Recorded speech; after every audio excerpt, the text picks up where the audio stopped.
Jadi assalamualaikum warahmatullahi wabarakatuh. Gampang terjaya NIM 20240135 informatika. Nah, nanti saya akan mulai materi berarti. Nah, untuk tugas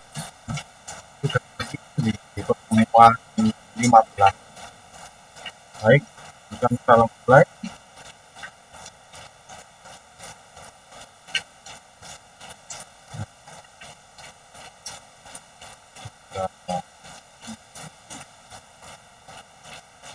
Ini saya makan dulu sedikit.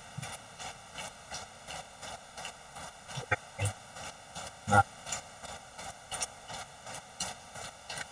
etika profesi materi pertama terdiri dari 1 sampai 14 temuan.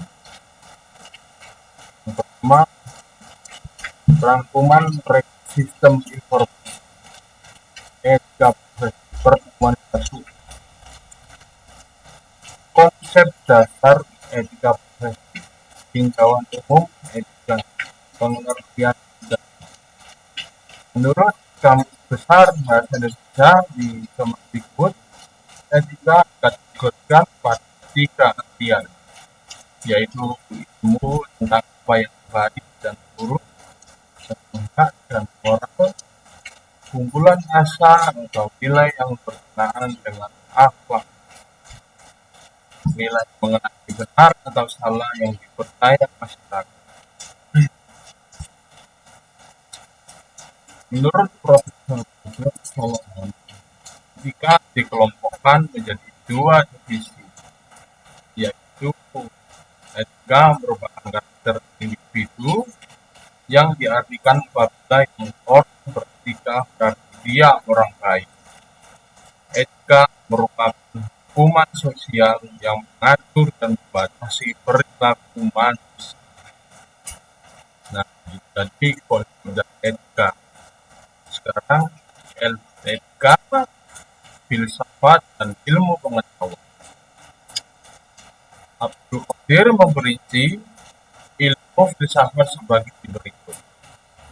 Yang pertama, kegiatan intelektual, bahwa filsafat memerlukan pemikiran mencari makna yang hakiki, bahwa filsafat memerlukan interpretasi dalam pencarian kerangka yang hakiki. Nah,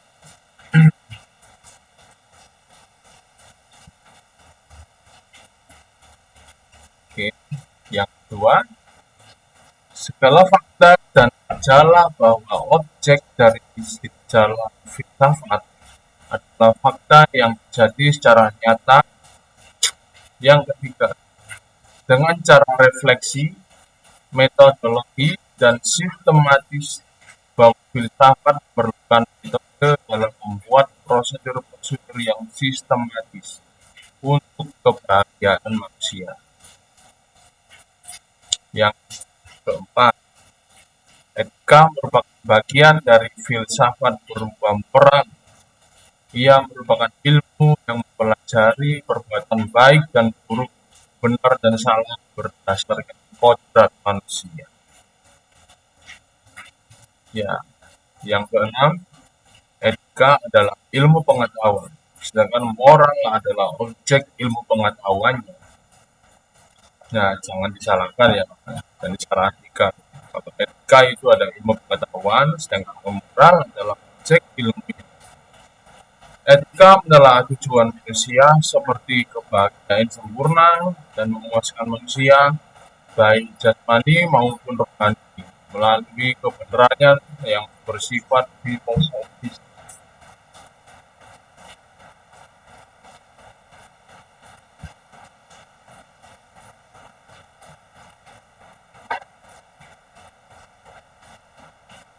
Nah, dan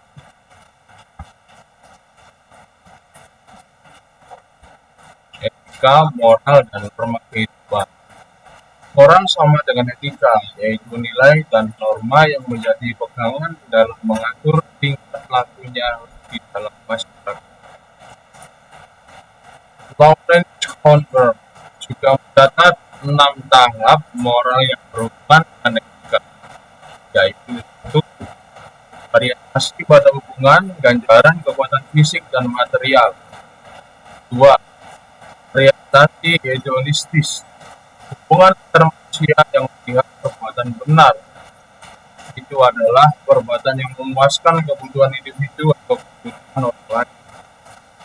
3. Orientasi konformatif, di mana seorang cenderung mempertahankan gerakan kelompok.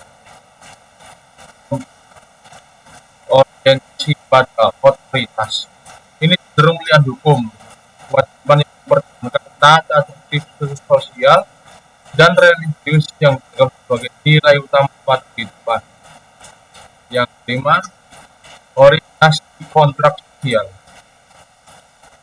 Mungkin ini di latar belakangi adanya tekanan atau persamaan derajat dan hak kewajiban timbal balik atas tatanan demokratis. Yang keenam, orientasi moralitas. Ini memberi nilai tertinggi pada hidup manusia, persamaan derajat martabat menjadi suatu hal yang dipertimbangkan. Nah, itu tadi etika, moral, dan norma kehidupan.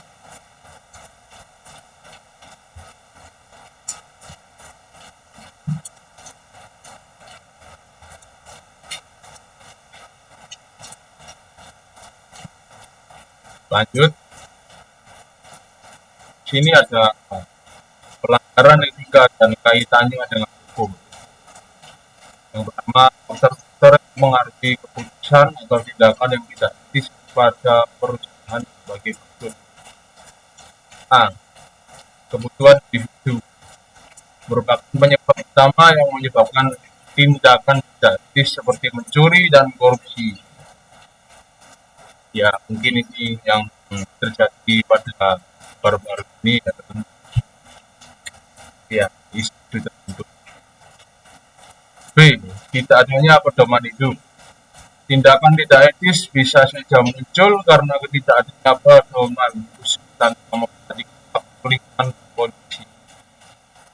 Ya, mungkin beberapa orang ya tidak pedoman hidup mungkin baik. C.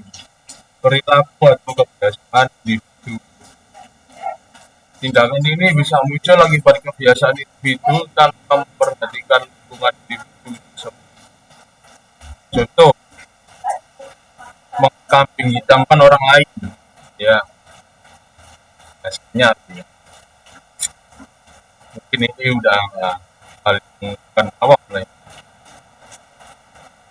Apa ada orang yang nggak bilang bilang gitu. D. Lingkungan tidak etis. Kebiasaan yang tidak etis terhadap pengaruh lingkungan biasanya dapat mempengaruhi orang lain untuk melakukan hal yang serupa.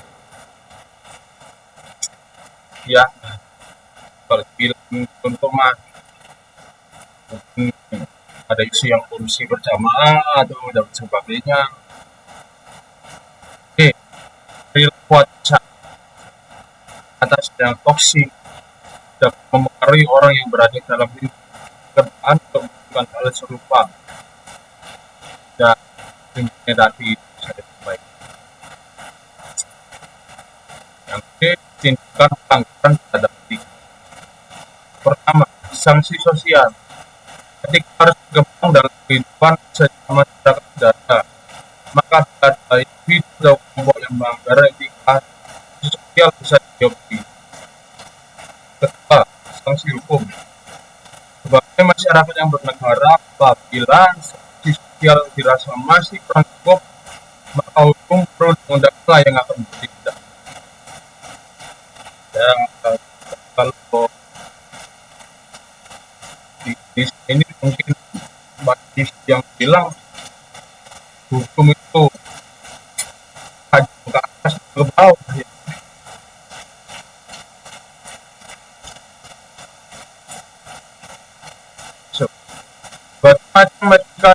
berkembang di masyarakat.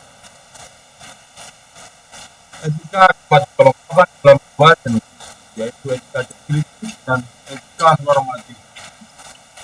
Etika deskriptif adalah etika yang berbicara sebuah fakta, yaitu tentang nilai dan pola perilaku manusia terkait situasi dan realitas umum budaya dalam bermasyarakat. Nah, ini etika deskriptif ini bersyukur ya.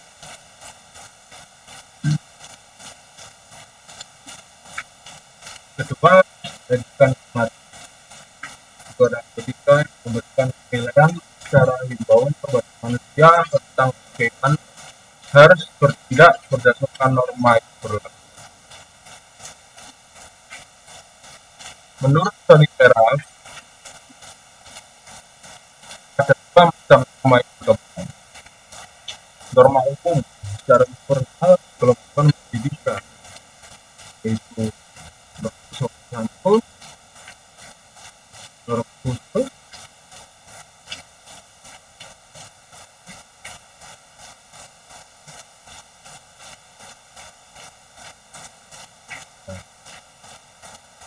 dan norma umum.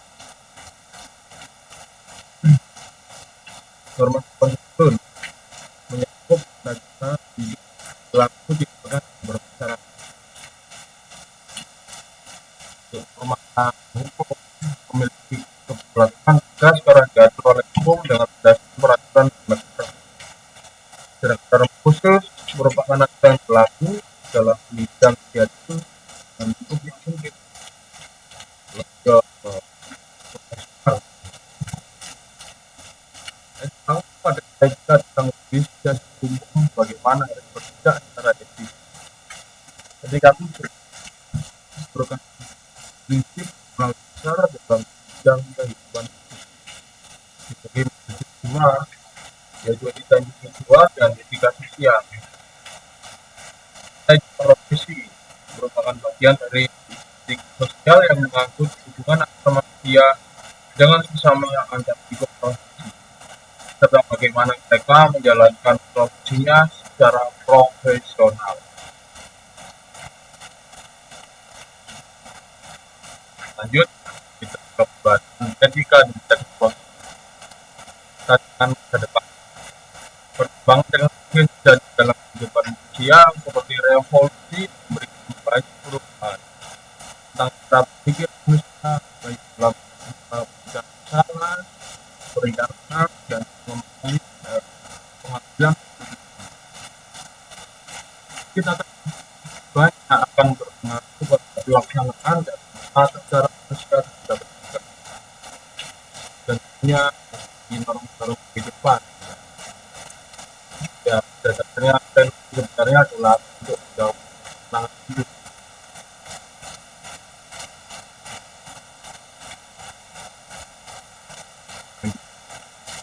Kita membaca pertemuan dua, etika dan manajemen teknologi. Kemudian etika bisa F berasal dari bahasa Yunani itu ethos, yang berarti norma-norma, nilai, kaidah, dan ukuran bagi tingkah laku manusia yang baik. Ilmu yang berbasis perbuatan baik dan buruk jauh dapat dipahami oleh manusia. Suatu sistem yang mengatur bagaimana manusia harus bergaul. Sistem pergaulan tersebut menjadi saling menghormati dan toleransi yang dikenal dengan sopan pada nama populer dan baik, ya jadi pengertian etika.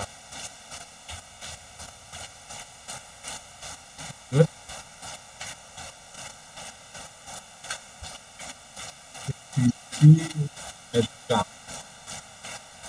Dr. Antus Simorangkir mengutip dari dia, etika sebagai pandangan manusia menurut ukuran dan nilai yang baik.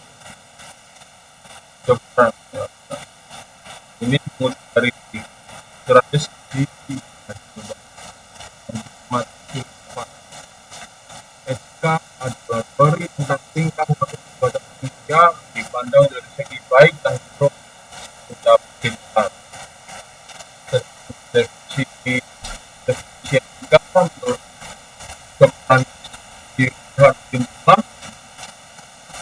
Ketika ada filsafat yang bicara mengenai perilaku manusia dalam tujuan pola mereka, konsep yang sama mengenai percaya baik dan buruk bagi semua manusia dan peruang tersebut. Tetapi kemudian kita dimensi dan kehidupan lanjut ingatkan tidak baik sesuatu hal yang dikatakan baik pada orang dan proses sekarang dia bagi orang yang akan dan terus buruk berarti yang bertentangan dengan norma-norma masyarakat yang berlaku. Dan berarti kayak security ya itulah.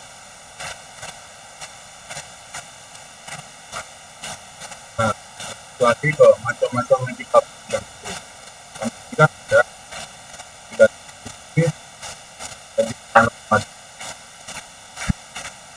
ketika friksi. Nah, itu kan yang bisa mendorong secara kritis dan benar jika dibilang manusia tentang aksi yang besar dalam diri dan memberikan fakta sebagai hasil untuk mengambil keputusan. Nah, itu kan tepat. Jadi kita berusaha menekan sebagai satu yang seharusnya diberikan manusia sebagai sesuatu yang bernilai serta memberi penilaian sekaligus norma sebagai dasar kerangka akan tindakan yang dibutuhkan. Ya.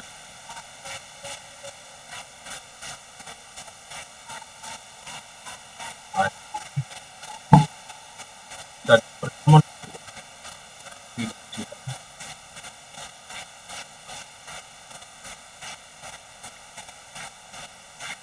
nah, sekarang kita membahas etika umum dan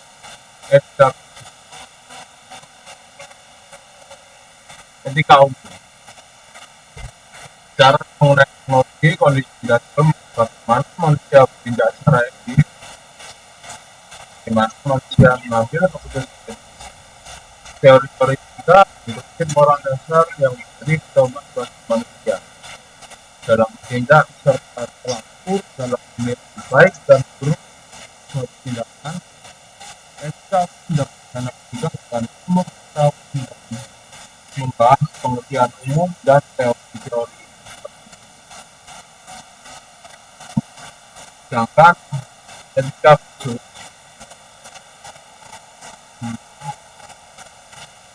merupakan penerapan dari prinsip moral dasar dalam kehidupan. Penerapan ini bisa berwujud bagaimana saya mengambil keputusan dan bertindak di kehidupan dan kehidupan khusus. Jadi cara kita tindak ya, ketika itu sendiri dibagi menjadi dua, yaitu individual dan sosial. Dan individual ada kewajiban dan juga bersifat pada diri sendiri. Dan sosial dalam mengenai kewajiban, sikap, dan perilaku manusia kehidupan manusia. Dan kita STK adalah cabang filsafat yang telah ini dan kepada kondisi dijadikan berbudaya mempunyai budaya kultur atau mempunyai pikir saat paling kita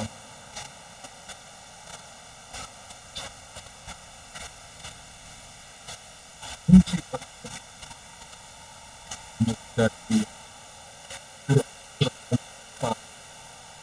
ayat akan kemudian manusia bagus beda manusia di makhluk lainnya. Sesungguhnya binatang atau hidupnya dan sisi Allah yang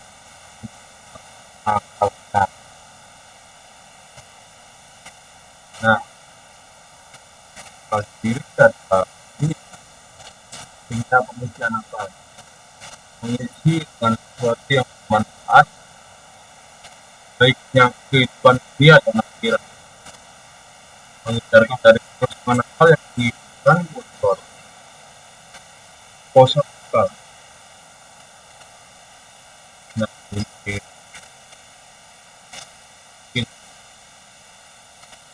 konsumsi akal yaitu telah diperhatikan mengenai komik dan dapur ada memikirkan lebih lagi.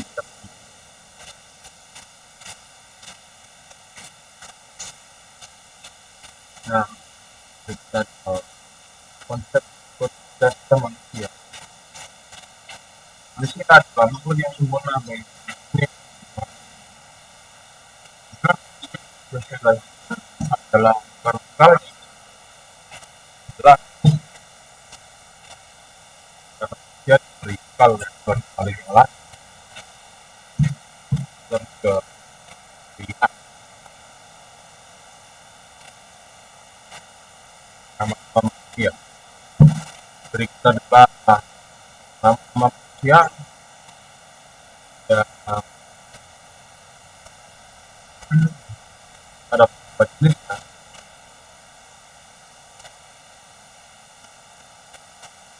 Homo sapiens, makhluk yang berpikir. Amina racun yang berpikir. Homo sapiens, makhluk yang anda yang menciptakan bahasa. Homo sapiens, makhluk terakhir. Sulpolikon, makhluk yang bekerja. Homo makhluk yang beragam.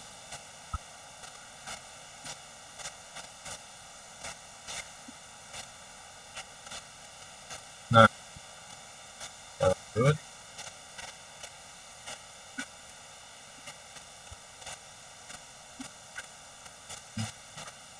sistem penilaian etika. Sistem penilaian etika sebagai ilmu adalah perbuatan baik dan buruk, susila atau asusila. Perbuatan atau kelakuan seseorang telah menjadi di baginya. Tidak disebut mengucapkan salah bila terdapat dalam perbuatan itu namanya baru pekerti.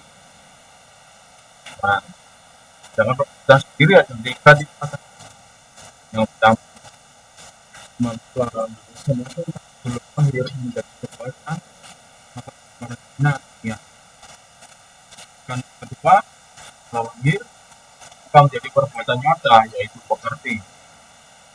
Yang ketiga akibat atau hasil perbuatan tersebut yaitu baik dan buruk. Jadi tingkatan dari nilai perbuatan itu jadi yang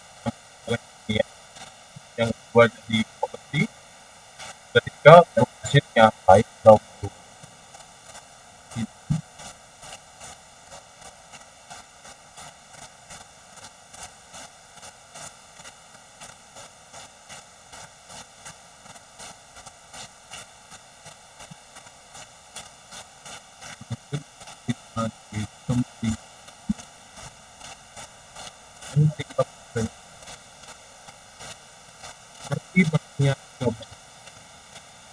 Pendidikan ada tiga profesi yang diperlukan karena membekali dan menerapkan etika.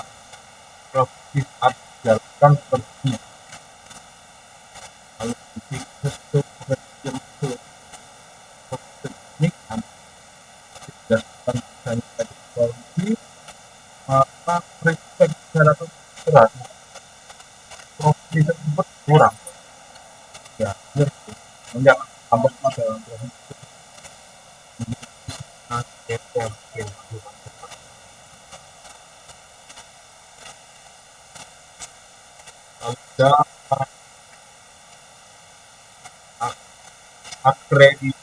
accreditation for engineering technology.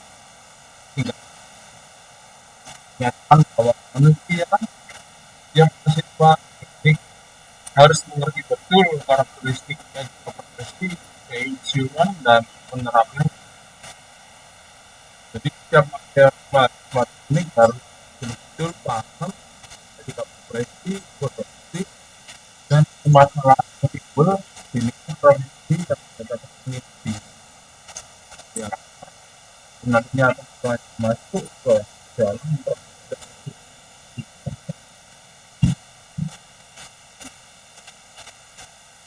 dan kita fungsi KDR bukan tanggal kita fungsi dengan saat pertama menekankan arahan untuk hidup baik, kejujuran, respect pada orang lain dan sebagainya. Kedua, menghindari segala perbuatan yang tidak baik dan selalu menyimpang dari aturan Islam.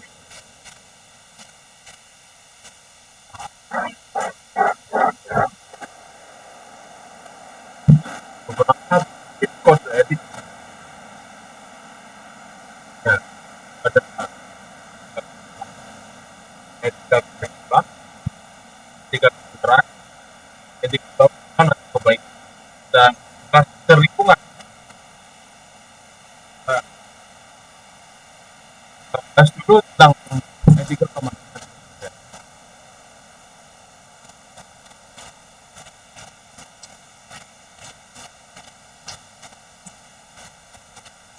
Etika kemanfaatan umum, jadi setiap langkah dan tindakan yang menghasilkan manfaat terdekat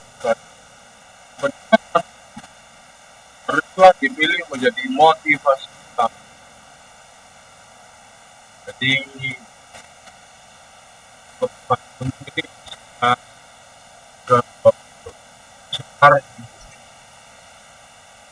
etika kewajiban, yaitu setiap sistem yang mengakomodasikan hal yang wajib untuk diindahkan harus mempertimbangkan konsekuensi yang mungkin bisa timbul, berjalan berbohong, mencuri, dan itu.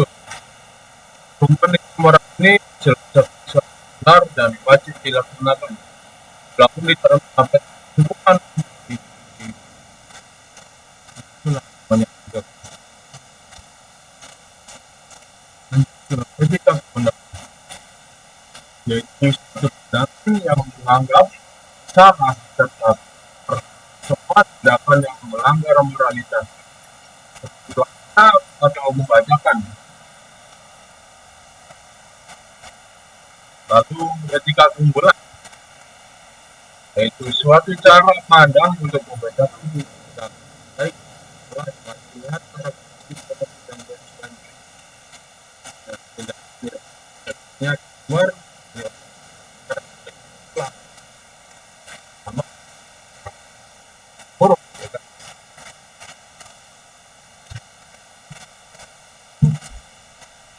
Lalu ada etika sekitar lingkungan, yaitu etika yang di pertengahan ke-20 ini masyarakat berpikir dan bertindak dengan masyarakat yang sensitif terhadap kondisi lingkungan sekitar.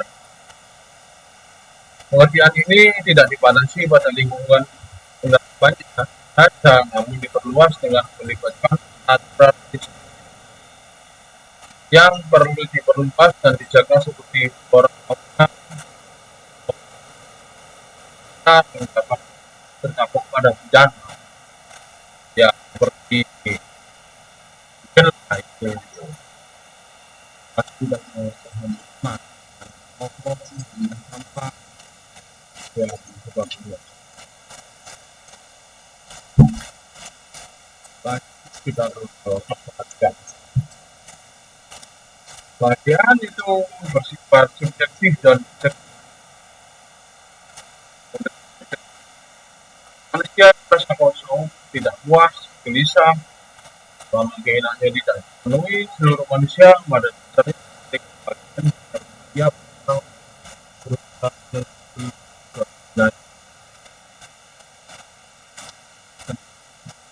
objektif manusia yang berusaha melaksanakan dalam dirinya sesuatu obat.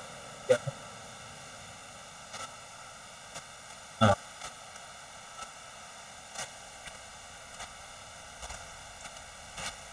lanjut kita di pertemuan 4 ini, profesi dan profesionalisme. Yang profesi adalah pekerjaan yang dilakukan sebagai kegiatan pokok untuk menghasilkan nafkah hidup dan yang mengandalkan suatu keahlian. Profesional itu adalah orang yang mempunyai profesi atau pekerjaan purna waktu dan hidup dari pekerjaan itu mengandalkan suatu keahlian tinggi. Ya, itulah yang dinamakan profesi.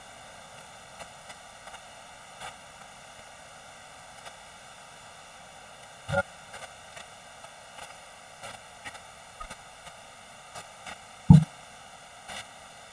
ada lagi profesi mengandalkan suatu keterampilan khusus dilaksanakan dengan suatu pekerjaan utama atau praktik dilaksanakan seperti sumber nafkah utama hidup dan dilaksanakan dengan ketertiban berarti dalam.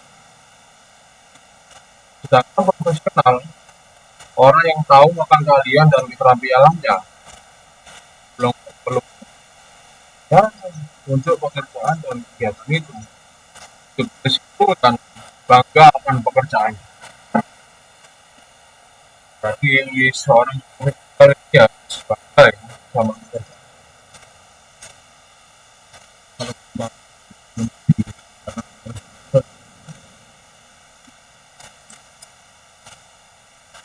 Ciri-ciri profesi pertama, adanya pengetahuan khusus yang biasanya keahlian dan keterampilan ini dimiliki bakat oleh pendidikan, pelatihan, dan pengalaman bertahun-tahun. Nah, yang kedua, standar mulai yang tinggi. Yang ketiga, setiap perilaku profesi mendasarkan kegiatannya pada kode. Ya, tentunya punya izin khusus ya. Yang keempat, mengabdi pada kepentingan masyarakat. Ya, artinya setiap profesi harus mengesampingkan urusan pribadi dengan masyarakatnya.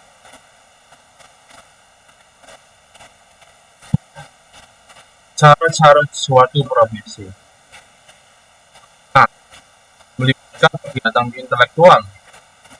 B. Menggeluti suatu bidang tubuh ilmu yang khusus. C. Melakukan persiapan profesional yang dalam dan bukan sekedar latihan. D. Memerlukan pelatihan dalam jabatan yang berkesinambungan. E. Menjanjikan karir hidup dan keanggotaan permanen. F. Mementingkan dan pelayanan di atas pribadi. Ya. Jadi lebih ke servis yang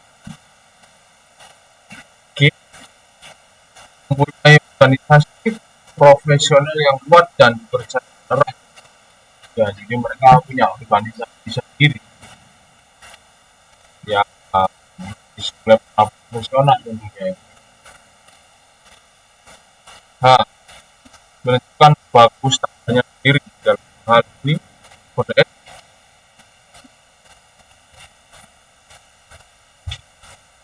Dalam peranan etika dalam profesi.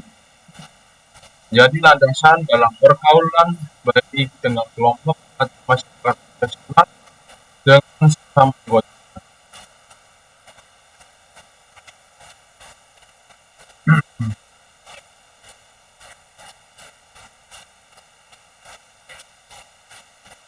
Sorotan masyarakat akan menjadi lebih tajam apabila berita sebagian para anggota profesinya tidak didasarkan pada nilai pergaulan yang telah disepakati, sehingga menimbulkan rotan dan ketika posisi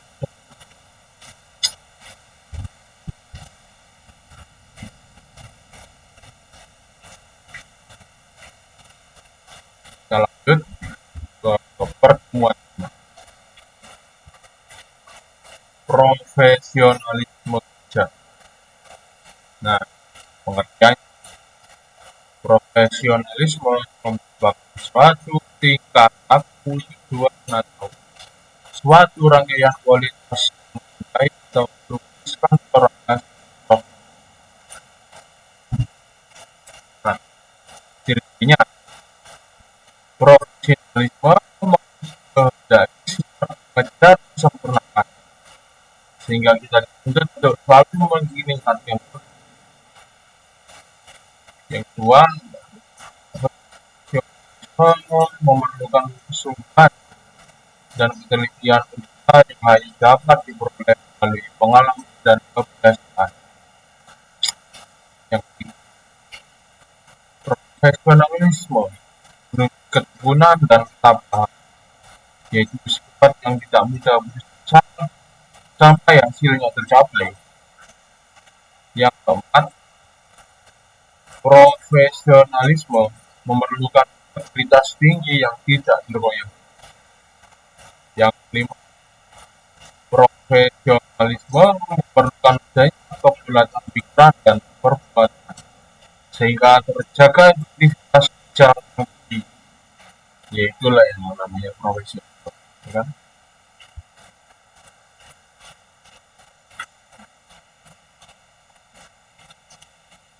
Nah,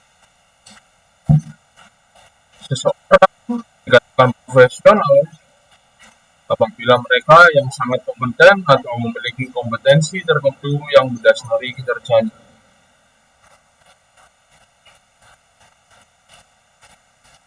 Nah, 5 karakter kompetensi ada motivasi, konsep diri atau attitude, pengetahuan, dan keterampilan. Sedangkan komponen yang perlu untuk kompetensi profesional ada 4, yaitu kompetensi spesifik, metodik, individu, dan sosial.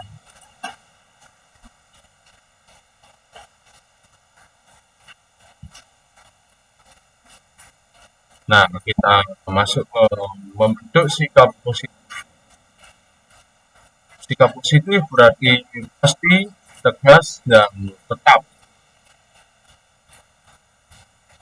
Yaitu juga yakin dalam setiap kejadian yang ada.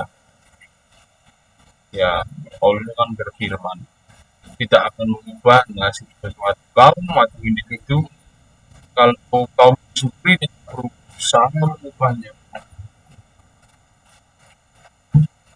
Kesadaran diri, kesadaran diri yang positif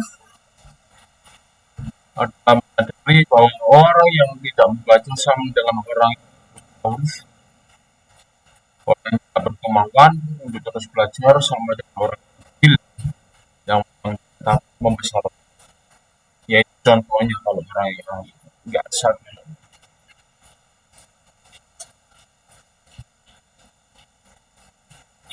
Nah, ada lagi sifat positif dalam kehidupan kayak hindari sifat optimis, jangan mudah marah, bangun pagi dengan rasa gembira, walaupun keadaan ini belum ikut saja, ya.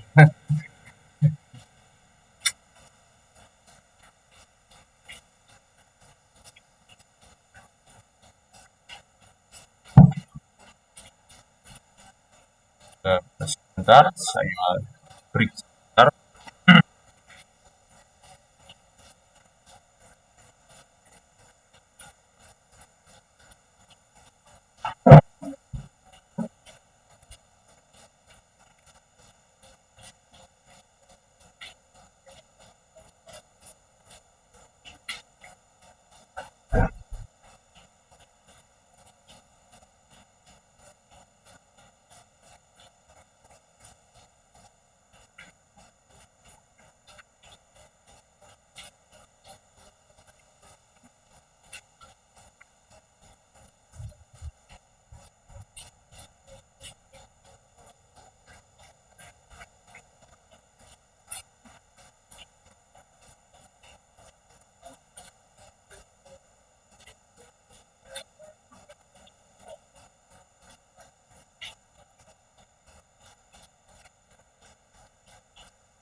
saya kembali. Kita lanjut di pertemuan ke-6. Perkembangan sains dan teknologi dan pengembangan karya inovasi. Nah, ini pengertian sains dan teknologi. Sains berasal dari sphere atau Greek yang berarti mengetahui dan memahami. Definisi sains atau sains pengetahuan yang sistematis suatu aktivitas studi yang mencoba memahami segala bentuk kejadian dan fenomena alam, yaitu yang dinamakan sains. Lebih ke meneliti sebuah objek atau kejadian khusus.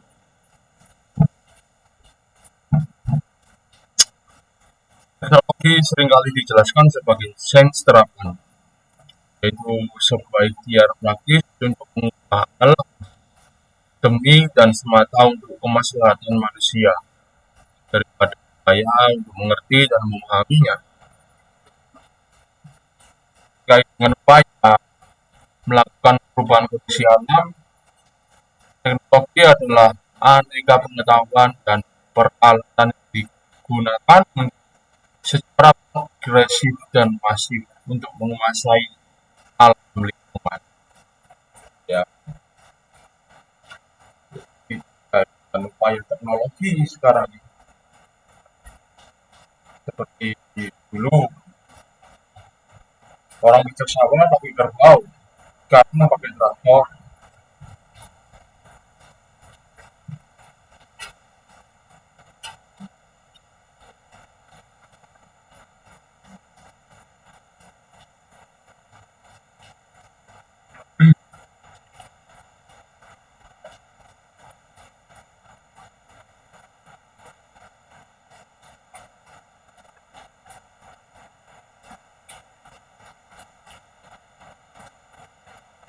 Nah,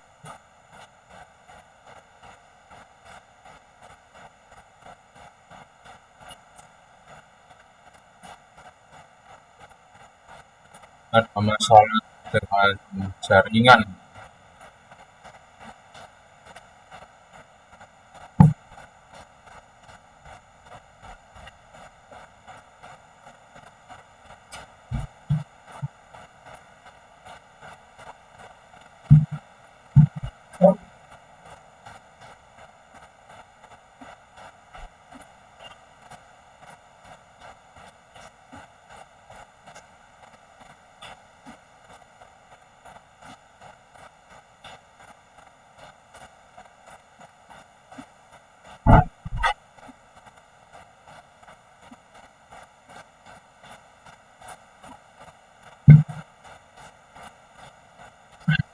Tes, tes, tes, tes, tes.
Baik,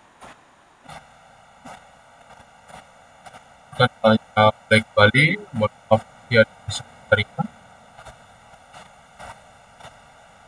Sejarah perkembangan sains. Kedatangan Tariq bin Ziyad bersama pasukannya pada Mei tahun 700 Masehi masuk di Selat Gibraltar Asia sebagai cikal bakal perkembangan budaya Islam. Kan kerajaan Islam di tanah Andalusia. Tahun sekarang disebut Spanyol.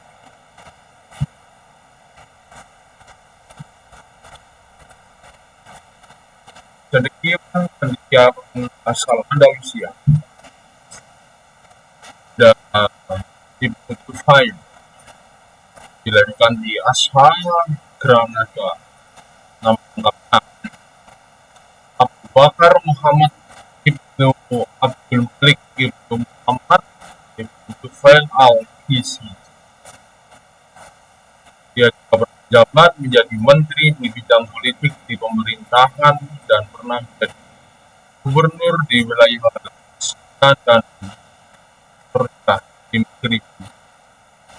Sebagai ahli filsafat, dia menguasai ilmu lainnya seperti pendidikan dan kedokteran, sehingga Tufail pernah menjadi dokter pribadi Abu Yaqub Yusuf, seorang Amirul Muwahhidin.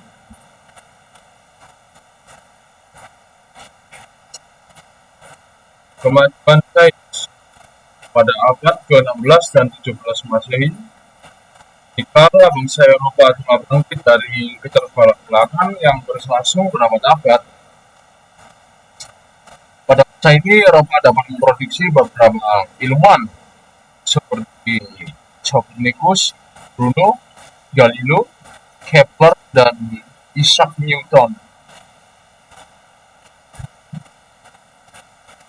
Arti baru di bidang ilmu di Vasco da Gama dan Magellan.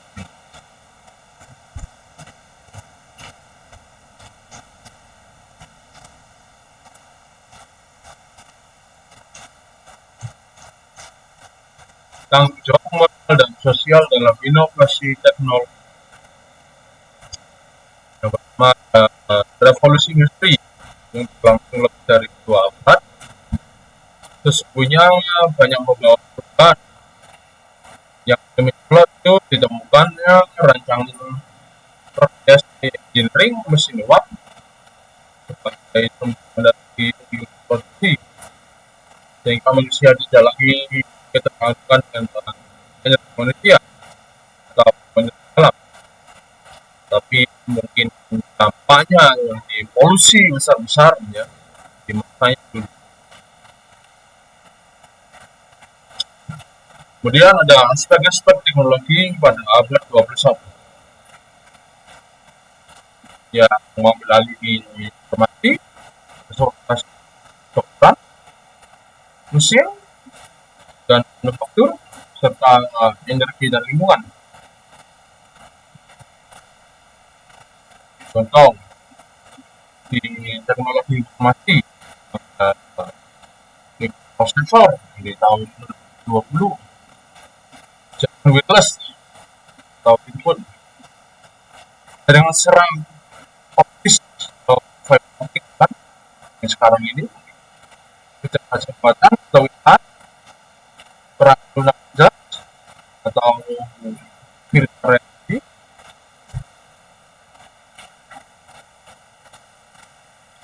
Kemudian kita membahas tentang perang lunak gas. Kemampuan PC saat ini dapat diibaratkan seperti pesawat supersonik yang berpilot di dalamnya. Nah, kesenjangan antar mutu komputer dan mutu sempurna menjadi sangat lebar. Komputer saat ini bekerja hanya berdasar manipulasi langsung di luar manual.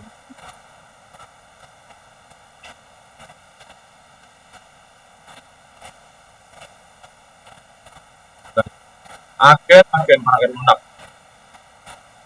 yang menyebar bagi pribadi yang berjalan hidup keseharian dapat juga menggunakan bahasa alami untuk mengalihkan fungsi jenis keyboard, mouse, touchscreen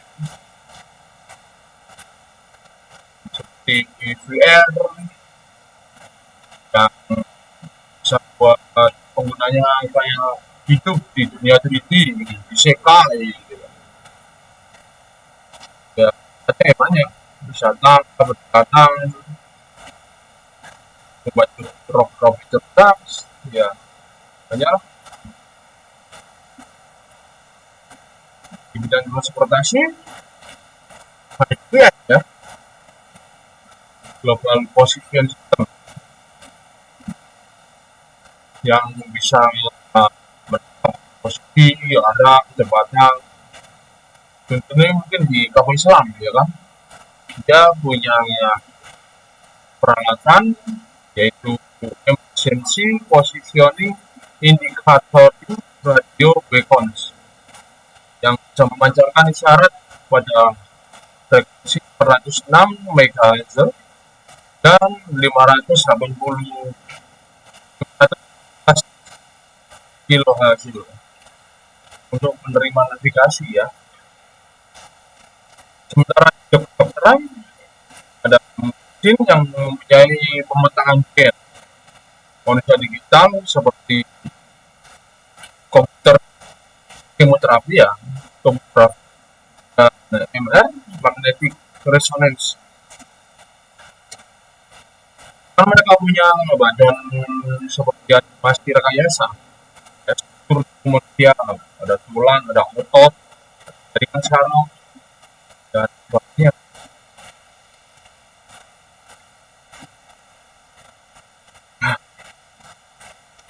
Lanjut kita ke pertemuan 7. Membentuk jiwa technopreneur.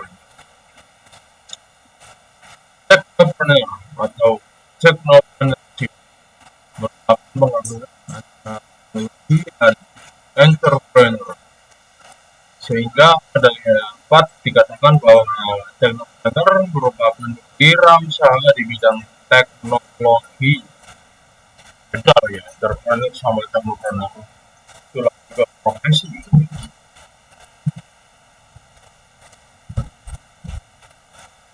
Sekarang technopreneur itu berupa pikir, memberi wawasan atau prediksi depan dan mengejar ketertinggalan ekonomi suatu bangsa.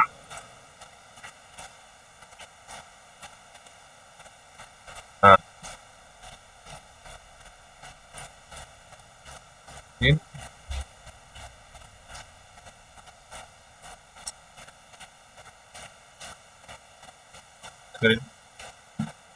nah, langkah menjadi technopreneur berubah cita-cita mulai sekarang menjadi seorang entrepreneur. Entrepreneurship tidak mengenal tingkat pendidikan, tetapi tergantung pada kebebasan mengambil resiko. Belajarlah berwirausaha dari sekarang menjadi abang. Pola pikir seorang entrepreneur yang berwirausaha tidak sama dengan berdagang. Belajar dengan merubah pola pikir untuk motivasi diri menjadi entrepreneur, seperti nggak bisa santai, bisa mengatur pekerjaan sesuai keinginan sendiri. Ya risikonya juga dinikmati sendiri ya kan. Banyak juga entrepreneur sama aja dengan tekno, sama-sama berwirausaha ya pada dasarnya.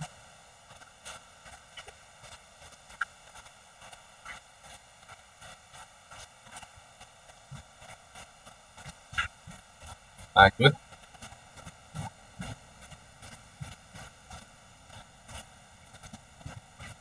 Ciri-ciri seorang wirausahawan: berani mengambil risiko. Ya, wirausahawan itu pantang yang namanya zona aman gitu ya. Gak mengenal emosi dan perasaan ya kan. Ada proyek ini, wah ini kelihatannya ya nggak pasang sikat ya itu ya berani meledak ya kan.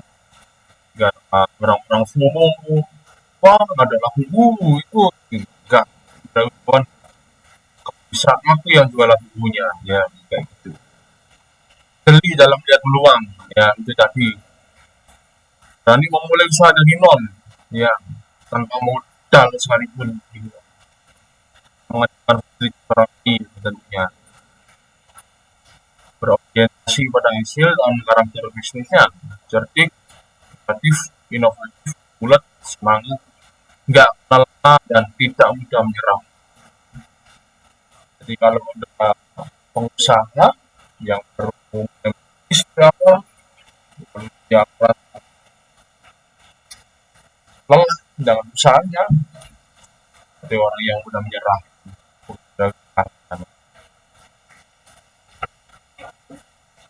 Sifat-sifat wirausahawan, visinya mampu melihat peluang yang tak dapat dirasakan oleh orang lain. Keberaniannya, berani bertindak walaupun ada keraguan yang besar. Kreativitasnya, kemampuan berpikir beda dari kebanyakan orang lain. Berpikir kritis, tahan kritikan, yang seorang wirausahawan kalau tahan akan masukan dari sumber yang tidak terbuka. Nggak gampang bos, seorang wirausahawan ya belajar mengadopsi dalam jangka pendek. Ya lebih diutamakan ya jangka panjangnya.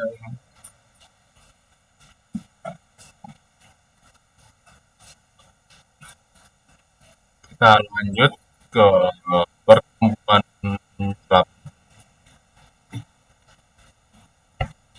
teknobrand dan prospeknya. Keterampilan negosiasi dalam berorganisasi. Negosiasi adalah sebuah proses usaha untuk menemukan kesepakatan di antara kedua belah pihak atau lebih yang memiliki pendapat tentunya. Nah, langkahnya ya ada memahami ragam negosiasi yang baik, menyiapkan diri, ya, berbicara secara eksplorasi lah, fair to fair, ya. Menyampaikan usulan melalui awal, komunikasinya diperjelas, harus terbuka, lalu menjadi pengenalan yang baik, yang akhirnya akan mencapai sepakat ya, yang ujungnya akan jadi apa kan? Dan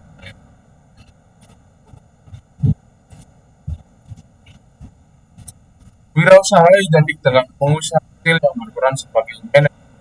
Menurut Kesson 1982, terdapat beberapa kemampuan yang harus dimiliki, yaitu skills knowledge, imagination, practical knowledge, search skill, fortune, computation skill, dan communication skill.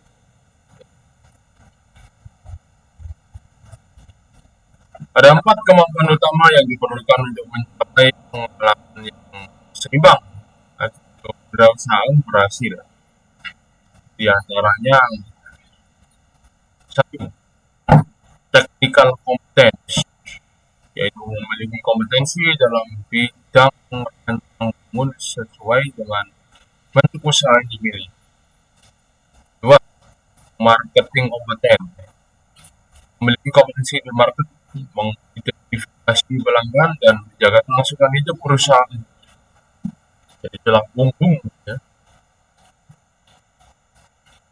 Ketiga, financial competence, yaitu mengetahui bagaimana cara mendapatkan dana dan penggunanya, seperti CSR, ASR, APBN, ya, dan lain-lain.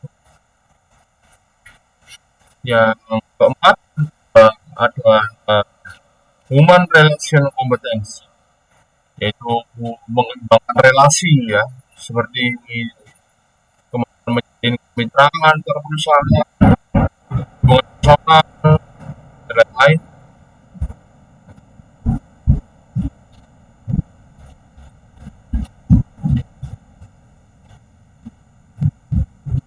Nah,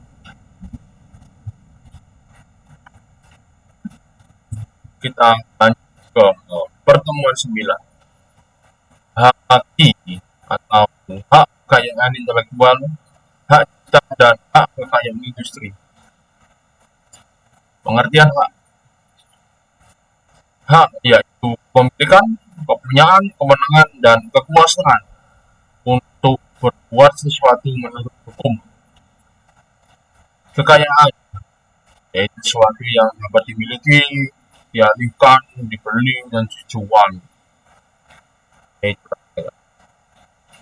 kekayaan intelektual yaitu kekayaan atas segala hasil produksi kecerdasan gaya pikir seperti teknologi, sains, karya seni, sastra, lagu, novel, buku, dan sebagainya. Sementara hati adalah hak dan kewenangan untuk berbuat sesuatu atas kekayaan intelektual yang diatur oleh norma hukum yang berlaku. Kepemilikan haki bukan terhadap orangnya, melainkan pada hasil kemampuan intelektual manusianya yang wujud, ya kan. Jadi haki ini melindungi gagasan dan pemakaian ide yang punya nilai komersial bagi ekonomi, ya. Sifatnya haki ini eksklusif dan mutlak. Caranya haki. Haki ini dimulai di Venice, Italia pada tahun 1470. Ketika mereka melakukan undang-undang pertama yang melindungi hak paten, peneliti semacam Galileo dan Gutenberg yang pada mesin cetak dapat melipat tindakan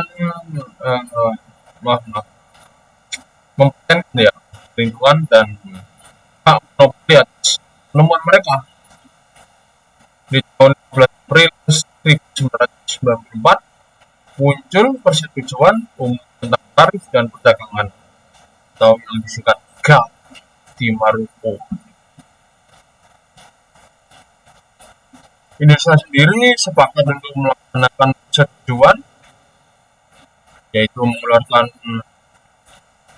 Undang-Undang Nomor 7 tahun 1994 tentang WTO atau World Trade Organization, yang WTO, ya.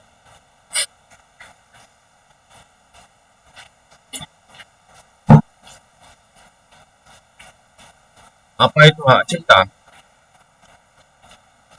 Hak cipta ialah hak khusus bagi pencipta menerima hak untuk mengumumkan, memperbanyak, maupun memberi izin atas semua ciptaannya dengan tidak kurang batasan yang berlaku. Setiap pemegang hak cipta adalah pemilik tunggal, ya kan, atau orang yang menerima hak tersebut dari si pencipta. Contoh, buku, program komputer, pamflet, layout, atau karya tulis yang berhasil diterbitkan, ya. Ceramah, kuliah, pidato, kata-kata, ciptaan lagu atau musik dengan ataupun tanpa teks, ya. Nah, banyak lah.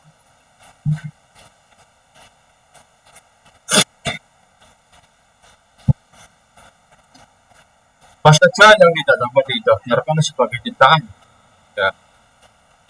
Ciptaan di luar ilmu pengetahuan, seni dan sastra yang tidak orisinil, yang tidak diwujudkan dalam suatu bentuk yang nyata, serta yang sudah merupakan umum atau bersifat publik seperti lagu Indonesia Raya dan sebagainya. Ya, contohnya seperti rapat terbuka, ya kan, pidato dari presiden, pidato dari gubernur, itu kita,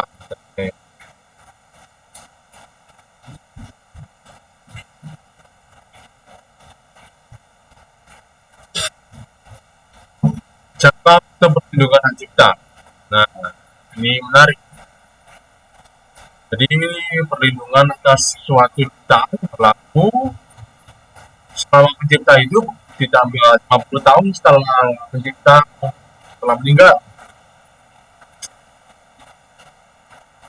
Jika penciptaan dari satu orang, maka hak tersebut diberikan selama hidup ditambah 50 tahun pencipta terakhir yang meninggal dunia.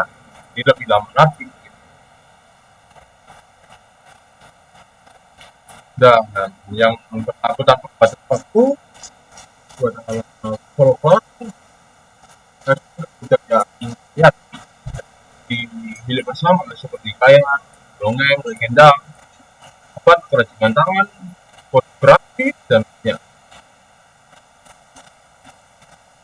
Cara mengajukan hak cipta itu ada jadi sendiri oleh pemilik hak cipta yang harus terdaftar. Ya, ada juga direktorat dan harus ditulis dengan bahasa Indonesia. Lalu jika ciptanya dari orang, ya harus disertai akta resmi ya.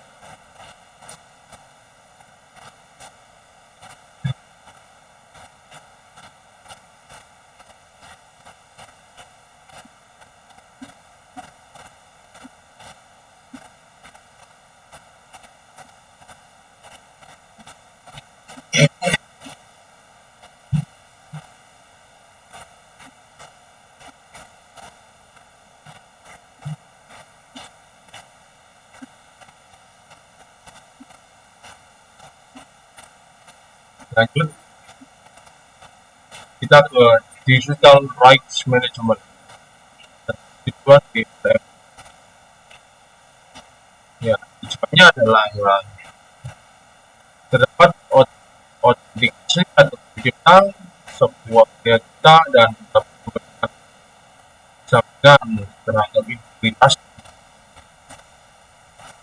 Jadi penjelasan secara sah, penyebaran atau mengkomunikasikan lebih lanjut kepada publik tidak diperkenankan apabila kita tidak menjadinya. C. Segala macam aturan dalam bentuk kontrak bisa berupa sertifikasi. D. Pencipta memiliki kepastian akan adanya pembayaran yang sepadan atas karya ciptaan. Nah, ini dari digital kita lanjut ke tiga dalam sistem informasi. Ketika dalam sistem informasi ini menyangkut privasi, akurasi, properti, dan akses. Privasi sendiri menyangkut hak individu untuk mempertahankan informasi pribadi ya, dari pengaksesan orang lain ya yang nggak punya izin dibagi akses.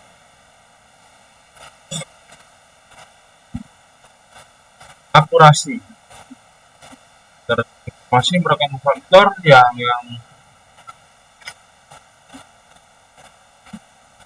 diakui ya oleh sebuah sistem informasi. Data biar tidak menimbulkan kerugian ya kan.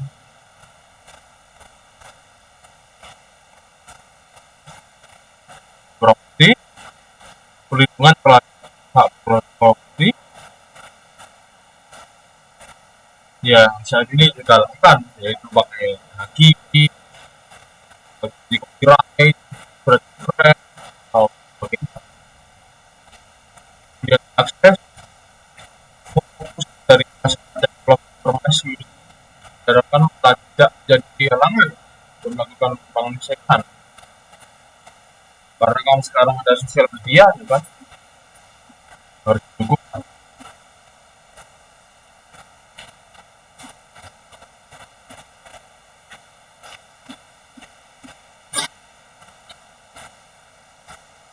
Kita lanjut di pertemuan manusia dan kebutuhan. Ya. yaitu pada judul pekerjaan, profesi, dan profesional. Nah, menurut Abdul Qadir Muhammad, klasifikasi kebutuhan manusia dibagi menjadi 4, yaitu ada kebutuhan ekonomi, psikis, biologis, dan pekerjaan. Kalau kebutuhan ekonomi, yaitu yang bersifat real, ya, baik maupun benda yang digunakan untuk kelangsungan hidup.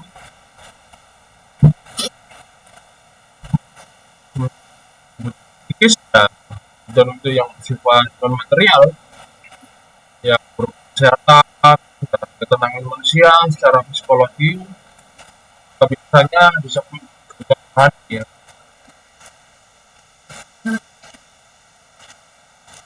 Sedangkan kebutuhan biologis yaitu kebutuhan yang berlangsung, yang dibutuhkan ya untuk keterlangsungan hidup manusia. Ya,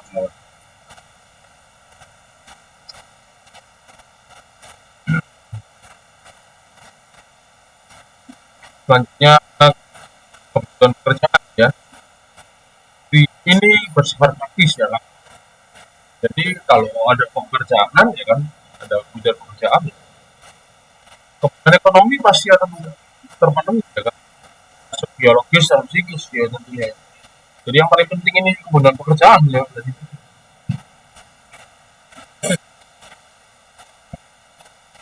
nah, sama di bidang profesi. Profesi merupakan suatu pekerjaan yang mengandalkan keterampilan dan keahlian khusus yang didapatkan pada pekerjaan sebelumnya dengan.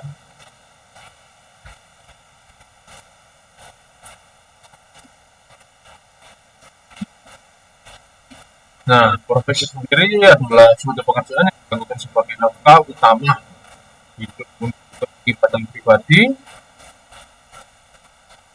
bagi yang menekuninya. Ya. Profesi juga menuntut pengembangan bagi seseorang untuk memperbarui keterampilan. Saya lakukan pengembangan teknologi tentunya ya.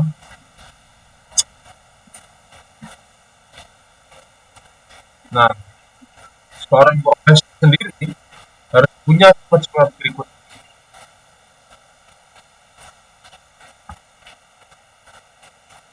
Yang pertama, menguasai ilmu. Seorang profesi harus menguasai betul bidangnya, nggak boleh setengah-setengah, sehingga mampu memahami hakikat pekerjaan yang ditekuninya, ya kan. Yang kedua, mampu mengkonversikan ilmu menjadi keterampilan. Nah, jadi seorang profesional ini harus bisa ya menjadi ilmu menjadi keterampilan ya. Seorang profesi juga harus menjunjung tinggi kode etik ya, integritas profesi, atau aturan lainnya untuk menjalankan sebuah profesi yang harus ditaati. Untuk menjadi profesional, seorang yang melakukan pekerjaannya tentunya harus memiliki sikap komitmen yang tinggi, bertanggung jawab, berpikir sistematis, menguasai materi, dan menjadi bagian dari masyarakat.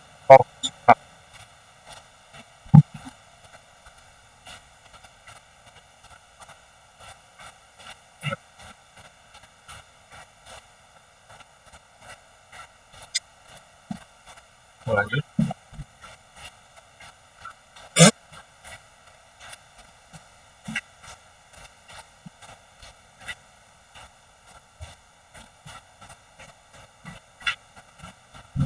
Nah, kalau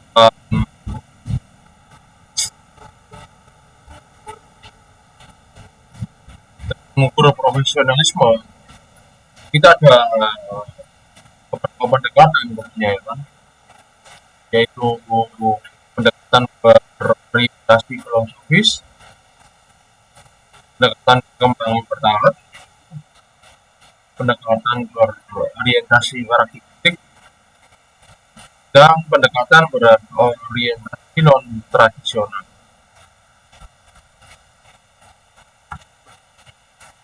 Contoh, pendekatan berorientasi filosofis. Pendekatan ini melihat hal pokok yang dapat digunakan untuk mengetahui tingkat profesionalisme seperti sertifikat, lisensi, prestasi.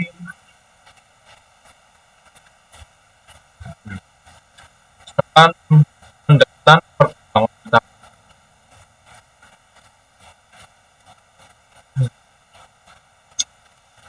orientasi perkembangan menekankan pada 6 langkah dalam proses berikut. Yang pertama, berkumpulnya individu yang memiliki minat yang sama terhadap suatu profesi tersebut. Kedua, melakukan identifikasi terhadap ilmu pengetahuan tertentu mendukung profesional di jalannya. Dan setelah individu yang sama berkumpul, selanjutnya para praktisi akan terorganisir secara formal untuk membuat lembaga sendiri ya, untuk organisasi profesinya. Keempat, memberi kesempatan bagi persyaratan profesi berdasarkan pengalaman dan kualifikasi tertentu. Terus menunjukkan kode etik dan sebagainya nih kan. Lalu ada pendekatan berorientasi karakteristik.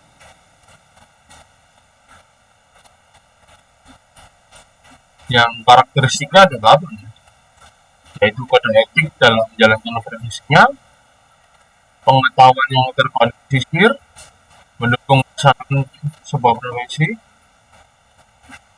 keahlian dengan kompetensi uang bersifat khusus.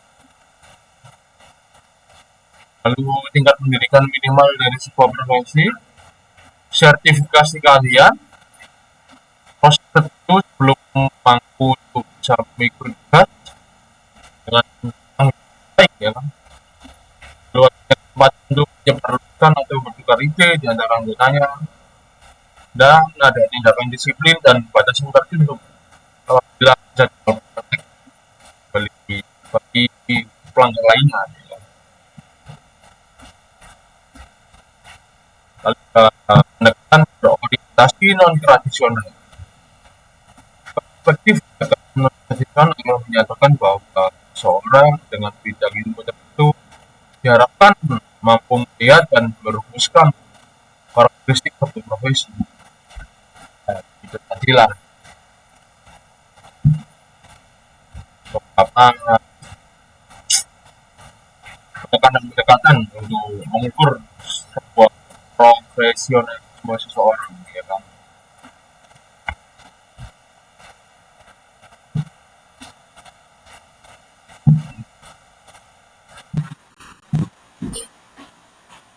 Kita lanjut di temuan 11, manajemen teknologi, ilmuwan dan teknologi. Teknologi sendiri adalah pengetahuan, produk, proses, peralatan, metodik, dan sistem yang digunakan untuk menciptakan barang dan jasa. Ilmuwan sendiri adalah orang yang mempunyai ilmu pengetahuan terdepan di bidangnya. Kalau teknolog adalah seorang yang memiliki jiwa inovatif untuk menemukan produk, jasa, serta proses yang baru sehingga dapat memberikan nilai tambah bagi pengguna produk atau jasa tersebut. Nah, itu tadi ya perbedaan dari teknologi, ilmuwan, dan teknolog.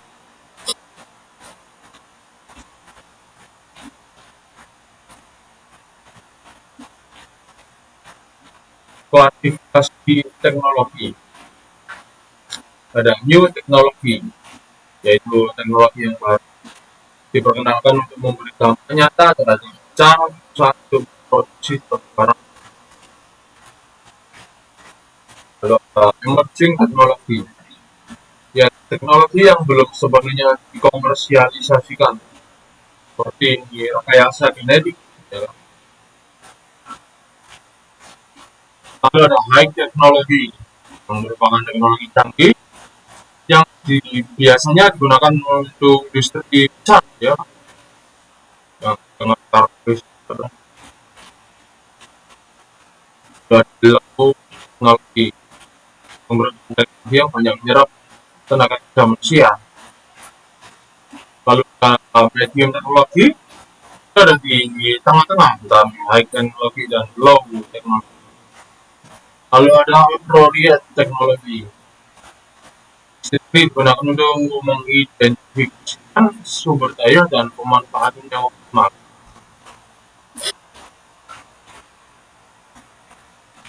Lalu kita masuk ke manajemen.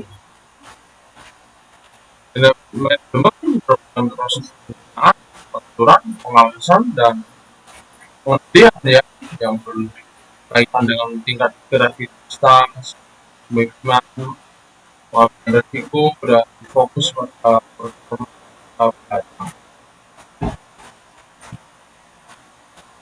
Lalu ada manajemen teknologi yang merupakan disiplin ilmu yang menjembatani antara bidang engineering dan sains dengan batang manajemen yang untuk perencanaan, pengembangan, dan implementasi teknologi dalam rangka pencapaian secara strategis dan operasional ya suatu organisasi. Tujuannya sendiri memiliki pengetahuan berdasar teknologi dan kompetisi, mengembangkan teknologi pada jaringan manajemen nasional dan operasional.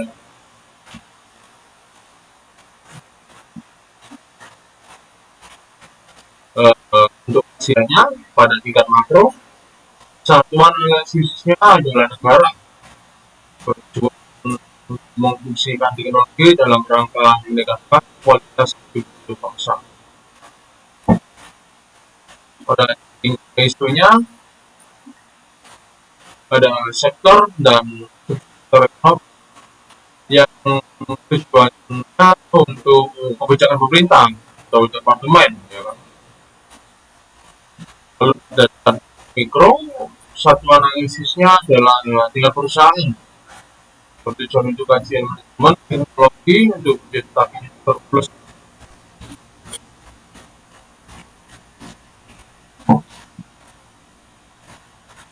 Strategi industrialisasi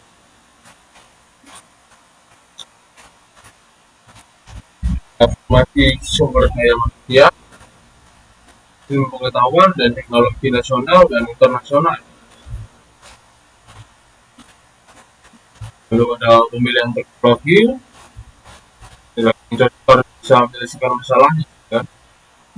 Implementasi teknologi untuk teknologi, kapasitas inovasi, jadi mengembangkan teknologi sendiri, dan memiliki teknologi nasional adalah proses persaingan internasional. Ya.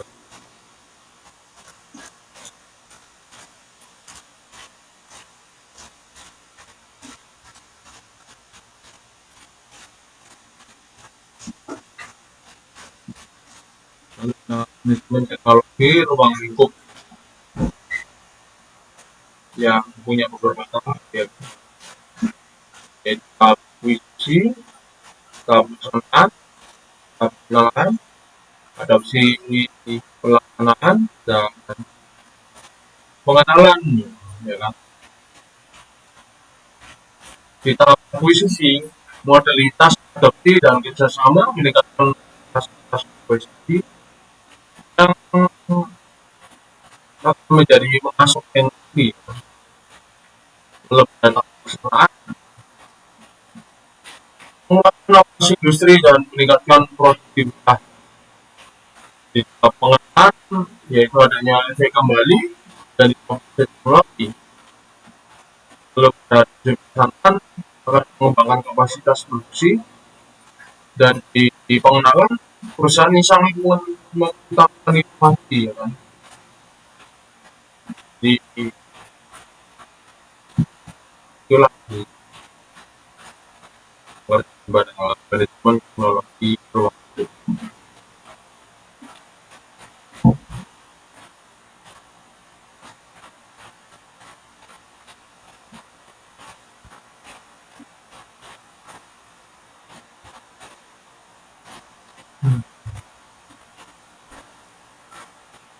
Yang lanjut di proses inovasi. Yang pertama, revolusi terjadi di perusahaan yang cukup signifikan pada produk dan proses. Ciri-cirinya, produk utama atau pergantian proses atau perubahan industri. Ciri khasnya yang pertama kali di luar perusahaan relatif panjang. Yang kedua, evolusi.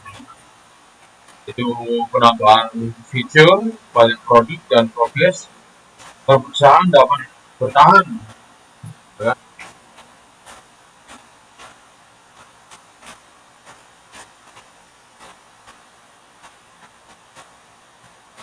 Lalu pada faktor eksternal, yang mempengaruhi inovasi biasanya mencakup lingkungan ekonomi, pasar kerjanya, dan karakteristik industri.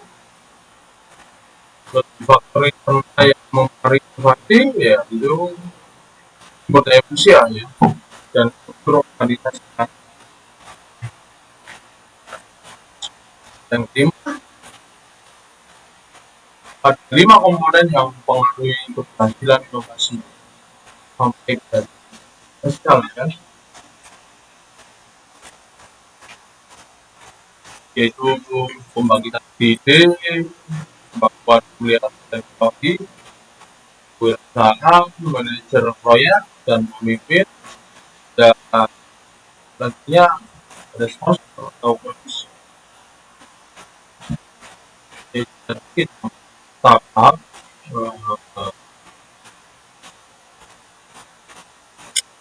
yang mengatur dan keberhasilan inovasi ya.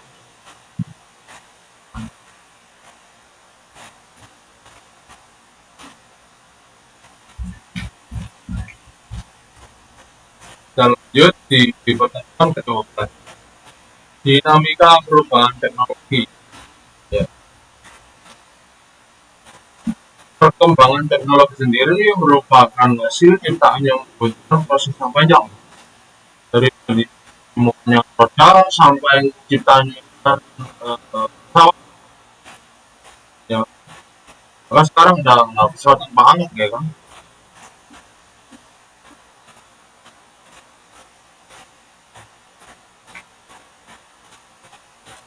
Lalu di kelebihan dan kurang teknologi, teknologi satu lebih lambat dan masa ini lebih cepat ya.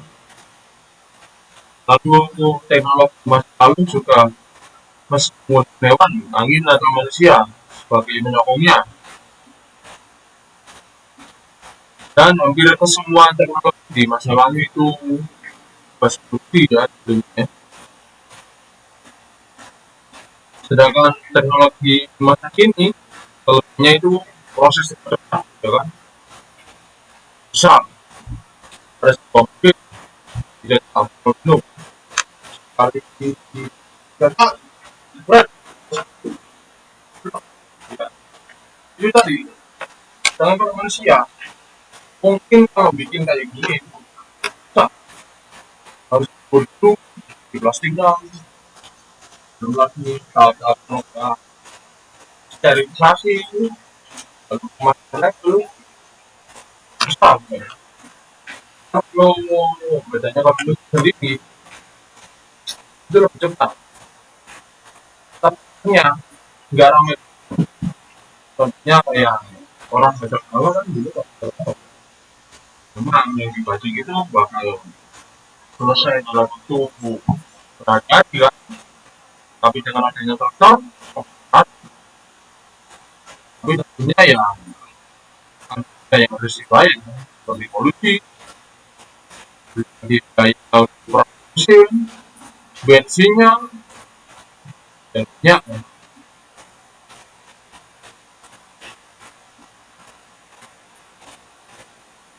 Dampak perkembangan teknologi terhadap bisnis ya. Nah,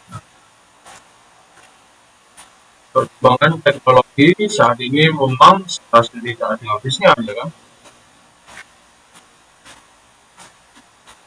Sehingga dapat membantu urusan bisnis sehingga tidak lagi memakan waktu dan biaya lebih besar seperti ini meningkatkan efektivitas dan efisiensi, meningkatkan dan bisnis, memunculkan paradigma baru bagi dunia bisnis, dan lebih responsif ya terhadap konsumen dan pesamu. Jadi itu perkembangannya sekarang. Itu kita ada siklus hidup produk. Siklus hidup suatu konsep penting yang memberikan pemahaman tentang dinamika bebet itu suatu produk. Trafik yang melakukan wilayah ya kan. Konsep ini penting dalam pemasaran karena memberikan pemahaman mendalam mengenai dinamika yang bersaing suatu produk dan tahap pengenalan. Tahap ini ya, orang boleh dipasangkan dalam banyak besar. Lalu kosnya juga tinggi ya kan. Contoh kayak gue gitu ya, di tahap pengenalan endorse itu ya lewat meta ya kan. Brand itu kalau saya mengalami sendiri di betul dulu ya, itu minimal 12.000 dan itu ada insentifnya. Kalau sekarang per kilometernya itu udah turun dari itu. Ongkosnya itu jadi 6.000 kan kita sebang gitu. Di tahap perkenalan sendiri kan, Gojek itu mati-matian itu depan lewat G, lewat Facebook lah, urusan mereka ya kan. Kita lanjut di tahap pertumbuhan. Penjualan dan laba akan meningkat cepat. Permintaan sudah sangat meningkat ya kan ya. Masyarakat juga mengenal produk bersangkutan. Usaha promosi yang dilakukan nggak seaktif yang dulu ya kan. Sampai mana itu? NGK, di Facebook, di YouTube, semua perform kalau bisa.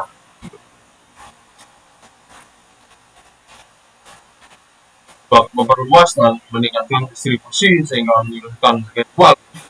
Ya seperti tadi, dulu yang pos ngecek 20.000 sekarang jadi 1.000, turun setengah. Lalu di tahap kedewasaan, penjualan masih meningkat. Laba produsen maupun laba pengecer mulai turun. Pada akhirnya perlu untuk memperkenalkan menggunakan metode baru seperti ke papan reklam atau misalnya kan sekarang ada sosial media endorse aja orang itu. Lalu di tahap kemunduran, barang baru harus sudah dipasarkan untuk menggantikan barang lama. Sumber saing sudah berkurang, tetapi pengawasan dari tetap karena demand sudah jauh menurun. Nah,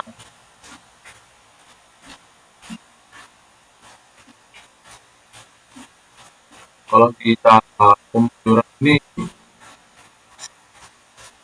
korbannya jatuh ya, jumlah sudah diperbaiki ya.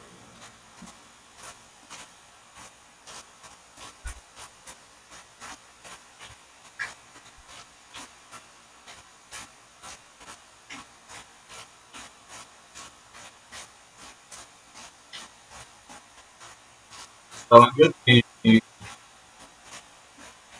pertemuan 13 ya, tentang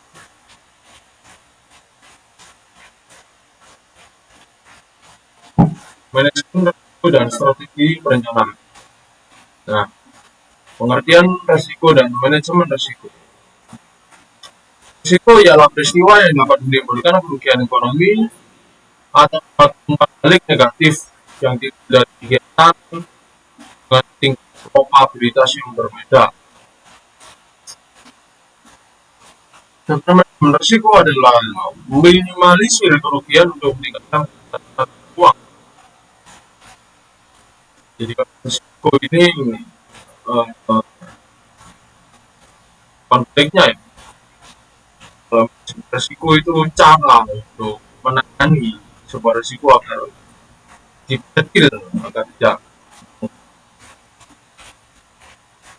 ruang lingkup proses manajemen risiko. Penentuan konteks kegiatan yang akan dilakukan sebelumnya, identifikasi risiko, analisis risiko, evaluasi risiko, pengendalian, pemantauan, telah ulang, serta koordinasi dan komunikasi. Lalu implementasi manajemen risiko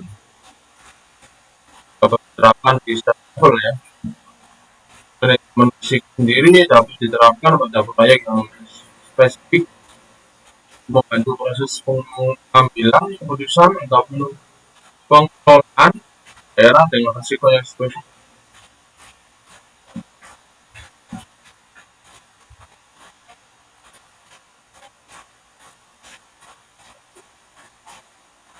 Nah, dalam perencanaan dan pengelolaan berhasil, organisasi harus bisa memastikan bahwa sistem manajemen risiko telah dilaksanakan dan sesuai dengan standarnya, ya kan?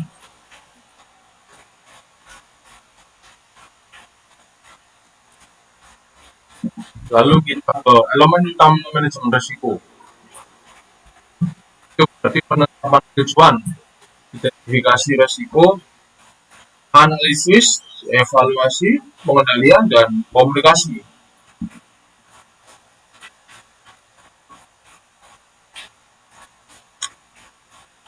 Metodologi penilaian risiko.